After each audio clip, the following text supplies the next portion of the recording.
Pronto, gravação iniciada. Ok, dando sequência, então, ao julgamento dos itens da pauta, finalizamos agora o 142, RNJ, que é o pedido de vista da conselheira Thaís. Vamos dar sequência agora ao item 144 da pauta SAF do Brasil, de minha relatoria. Antes, alguém gostaria de fazer alguma observação? Você pediu o nome das pessoas? Tá? Eu só queria saber quem estava no seu julgamento. Está, né, você, Maísa, Rodolfo Tissuboi. Tissuboi? Não, Tissuboi, deixa eu ver quem mais aqui. Não, eu queria saber quem era. Valdino, bem Aparecido. E Rodrigo Mineiro. Obrigada, Pedro.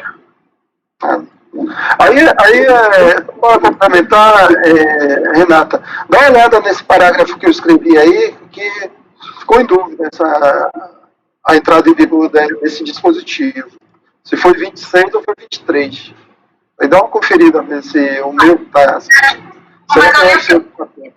Olhei porque isso me chamou a atenção, porque não é possível. Uhum. E eu acho que eu cheguei à conclusão que é 23 mesmo, mas eu olho de novo, não tem problema. Vamos conferir. Então, ok. Só isso, presidente. Ok, então vamos dar sequência, o item 144 da pauta, SAF do Brasil, de minha relatoria. Também vai ser uma proposta de diligência, isso aqui é um auto de infração. Esse processo já retornou em diligência. Estão me ouvindo? Sim.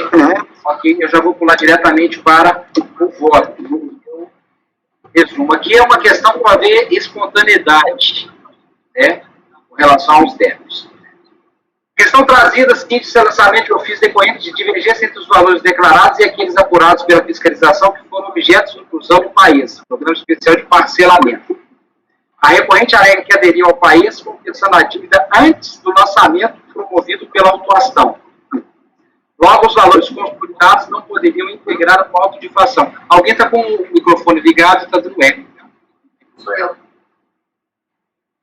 Então, a parte alega que os valores consolidados não poderiam integrar o auto de infração, pois já haviam sido constituídos, segundo estabelece o parágrafo 2º do artigo 1º da 10684. Alega que a multa de ofício foi mantida no patamar de 75, mesmo havendo adesão ao país em tempo hábil, portanto, sem redução de 50% estabelecido pelo parágrafo 7º, artigo 1º da 10684, e que os valores pagos a título de multa de mora não foram debitados da multa de ofício aplicada, provocando um acúmulo das duas modalidades de sanção e manifesta o caráter confiscatório e ilegal.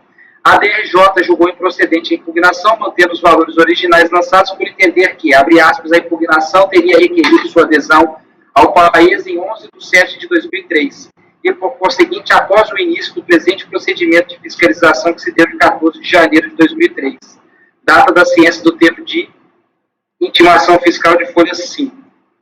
Esse é o ponto. Quero saber se esse início de fiscalização abrangia os tributos confessados. E onde está a prova disso? Né? Entretanto, analisando os documentos acostados aos autos, não localizamos o referido termo de intimação fiscal, bem como o termo de início de fiscalização e outros termos e ciências com a identificação dos tributos e períodos que foram objetos do procedimento fiscal que culminou na lavratura do auto de infração em questão. O ponto é esse. Tem um termo aqui, mas ele fala que a fiscalização começou 14 de janeiro de 2003. O país foi em julho. Mas eu quero ver esse termo de início, quais os tributos que estavam sendo objetos de fiscalização. Para eu verificar se ele estava espontâneo ou não, tem que ser relativo ao tributo identificado e ao período identificado no termo de início. E nas intimações decorrentes. Se ele estivesse fiscalizando, por exemplo, o imposto de renda, ele estava espontâneo PIS e COFINS, IPI e outras matérias. Por isso que preciso de identificar a partir de qual momento os débitos aqui, que é PIS e COFINS, né, estavam sob fiscalização. E esse documento eu não tenho. Eu só tenho a referência a alguns documentos, mas em momento nenhum eu tenho o antigo MPF, que identifica o tributo, ou o termo de início, que identifica qual tributo que estava sendo fiscalizado e a partir de quando, né? É a jurisprudência pacífica nesse conselho que o termo de início de ação caracteriza o início do procedimento fiscal de contrato do artigo 7º do decreto 7235 e, por conseguinte, tem um conduto excluído a espontaneidade. Entretanto, o ato que determina o início do procedimento fiscal só exclui a espontaneidade do sujeito passivo em relação ao tributo, ao período e à matéria nele expressamente inserida. Artigo 33, parágrafo 2º do decreto 7574.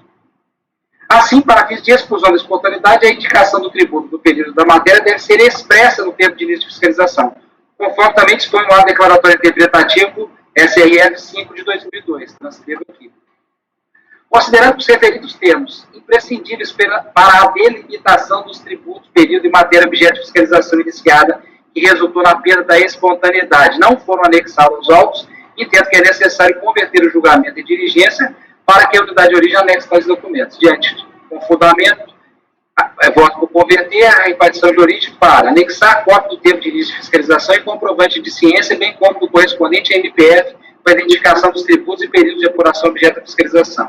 Anexar a cópia dos termos de intimação lavrados em 10/3, 29/4, todos os termos que ele citou lá, e que eu não tenho nada disso, e comprovantes de ciência. E anexar, eu acho que o problema todo está isso aí, ó, anexar o volume 1 do processo físico também. Parece que tem cópia de 2 processos, e esses documentos que são imprescindíveis eu não tenho aqui. Então, encerrada a instrução processual, a interessada deverá ser intimada para manifestar-se no prazo de 30 dias, concluída a diligência, retorne os autos. É a proposta de diligência. Então, eu preciso de saber, eu não tenho como saber qual era o tributo, qual era o período que começou a fiscalização lá em janeiro. Será que até julho já tinha sido incluído o PIS e COFINS? Possivelmente, Renan, isso aqui é verificações obrigatórias, não é do seu tempo, mas é do tempo meu, do Pedro, possivelmente da Lara, de fiscalização, né, que a gente olhava. Só que isso tem que ser identificado. Eu não posso pressupor uma espontaneidade, né, uma não espontaneidade, né, considerar que ele estava sendo fiscalizado em tudo. Então, essa é a proposta de diligência. Alguma questão, gente? Não? Então, conselheiro Pedro? Acompanho o relator. Cíntia? Totalmente pertinente a diligência, eu acompanho. Renan? Com o relator. Renato? Acompanho, relator. Lara? Acompanho, presidente. Sabrina? Acompanho. Thaís? Acompanho. Então, resolve os membros colegiados, por unanimidade de votos, converter o julgamento de recurso de diligência dos termos do voto do relator. Ok. Salvando. Fechando. O próximo item é o 145, Companhia Hidro, que nós julgamos ontem, né? Outro caso. Silvio Renan. Último caso da tarde de hoje. É uma proposta de diligência. Tá? Trata-se de processo administrativo decorrente da DECOMP final 0294, que tem por origem crédito de pagamento indevido a maior de COFINS, relativo ao período de apuração, abril de 2004. Conforme se observa o espaço decisório eletrônico, a compensação foi parcialmente homologada, visto que parte do crédito disponível no pagamento constava como alocada a débitos de COFINS, restando saldo insuficiente para a extinção dos débitos declarados em DECOMP. O contribuinte ele recorreu à DRJ. A DRJ entendeu improcedente a manifestação de inconformidade.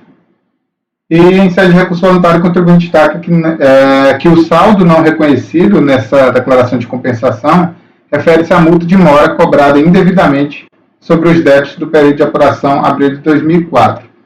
Em suas razões, ressalta que a legislação tributária punitiva deve ser interpretada de maneira que lhe é mais favorável, os termos do artigo 112 do CTN, que, agindo de boa-fé, reconheceu e pagou espontaneamente, sem qualquer procedimento de cobrança, débitos anteriormente não declarados de COFINS, não devendo sobre tais débitos incidir a multa de mora imposta. Por fim, fundamentando-se em jurisprudência do STJ, defende o afastamento da multa de mora e o cancelamento de débitos.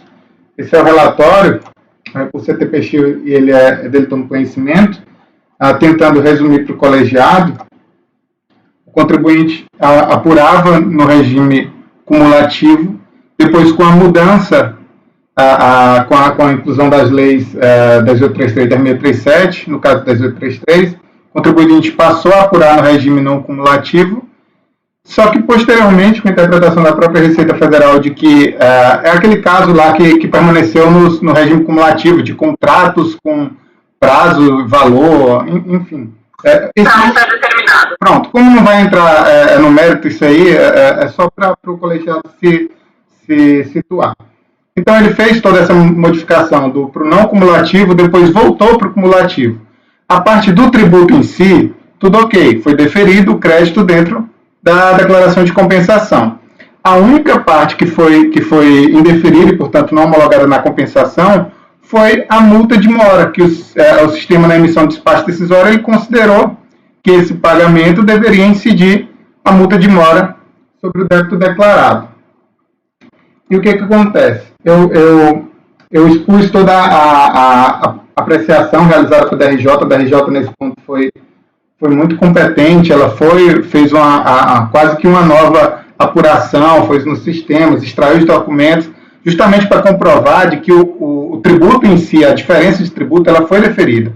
O caso é única e exclusivamente multa de mora. Tanto que o contribuinte em recurso voluntário, ele traz justamente só esse tópico para nossa discussão. E aí eu já vou pulando para a página 4, que eu digo como se percebe o débito foi declarado e pago pelo contribuinte antes da existência de qualquer ato fiscalizatório ou procedimento de cobrança. Ocorre que, como já sedimentado nesse conselho administrativo, trago nota de rodapé precedente, a configuração da denúncia espontânea requer a quitação concomitante do débito confessado, como bem expresso, inclusive, no ato declaratório PGFN 8 de 2011. É neste ponto que entendo que a realização da diligência faz necessária. Apesar de constar nos autos a DCTF retificadora apresentada em 5 de março de 2007, portanto, após a realização do pagamento, o pagamento foi quase 2 anos antes, então, 2 anos antes da DCTF. Entendo que não resta claro nos autos processuais se efetivamente os débitos extintos pelo pagamento foram compensados por meio dessa DCTF, visto que é ausente um histórico das declarações realizadas pela recorrente. O que eu estou tentando expressar? Não tem nos autos da DCTF, então não sei nem em que momento, em qual DCTF, que efetivamente houve a declaração desses débitos pelo contribuinte. Como eu vou apurar a existência de denúncia espontânea e a concomitância, né, se eu não sei em que momento que esse débito foi declarado? Eu sei o pagamento está claro, e eu tenho uma única DCTF, só que eu não tenho sequer dados para comprovar em que momento que esse débito foi declarado, tá? Então, a prudência nesse caso que eu adotei como necessidade para a proposta de diligência é que eu estou solicitando justamente que seja providenciado pela unidade de origem um histórico de alterações das DCTFs da recorrente, elaborando um relatório de diligência, detalhando em qual das retificações houve a confissão desses débitos anteriormente declarados a menor, de forma que seja possível a verificação dessa concomitância nos termos do ato declaratório PGFN 8 de 2011. Então, a essência da resolução é essa. Eu só trago um subtópico dizendo que os débitos estão relacionados no despacho decisório, mais especificamente nos cálculos realizados pelo acórdão de primeira instância. Após a juntada desse histórico e a verificação da concomitância pela unidade de origem, que seja dada ciência ao contribuinte do relatório de diligência, facultando-lhe prazo de 30 dias para se manifestar. O que tem abaixo em vermelho é o voto de mérito, caso o colegiado divirja da resolução. É como voto, presidente. Renan, não é caso aqueles de a compensação servir como pagamento para fins de denúncia espontânea, ele tem ou tem mora? Não é isso? Será? A compensação servir como pagamento? Entendeu? Que a gente discute normalmente Isso. Se a compensação equipara a pagamento. Equipara a pagamento, e daí não teria a mora para fins de denúncia espontânea, exatamente. para fins de denúncia espontânea. Não, mas calma. Não é isso, eu tô tentando entender se é isso esse caso, porque afinal é um pedido de. Não, até às vezes de a minha compensação, né? eu estou tentando aqui relembrar, mas é porque é o seguinte. Ele Tá apurava muito ruim seu áudio. Meu Deus, e o pior é que tá tudo. Eu não sei o que fazer. Não, mas vamos com calma que já está no finalzinho. Tá dando para me escutar? Agora É melhor. melhorou. Acho que foi uma coisa de internet.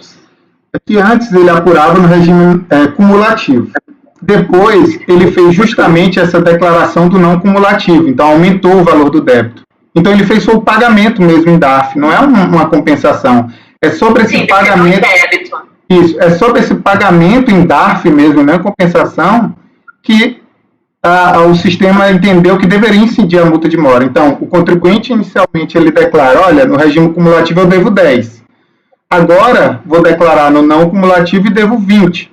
E paga os 10 restantes. Então, é um DARF, não é uma compensação que ele quitou esse débito indevido. Não, é em DARFs mesmo. É em DARF mesmo. Ok. Então vamos lá, proposta de diligência do Renan. Conselheiro Pedro. Acompanha, relator. Cíntia. Acompanho. Renata. Acompanho. Lara. Acompanho. Sabrina. Acompanho. Thaís. Com relator. Eu também acompanho. Resolve os membros colegiados, por unanimidade de votos, converter o julgamento do recurso de diligência nos termos do voto do relator. Com isso, a gente encerra a nossa pauta de julgamento, sessão nossa da tarde do dia 18 de novembro de 2020. Obrigado a todos. Peço que encerre a gravação.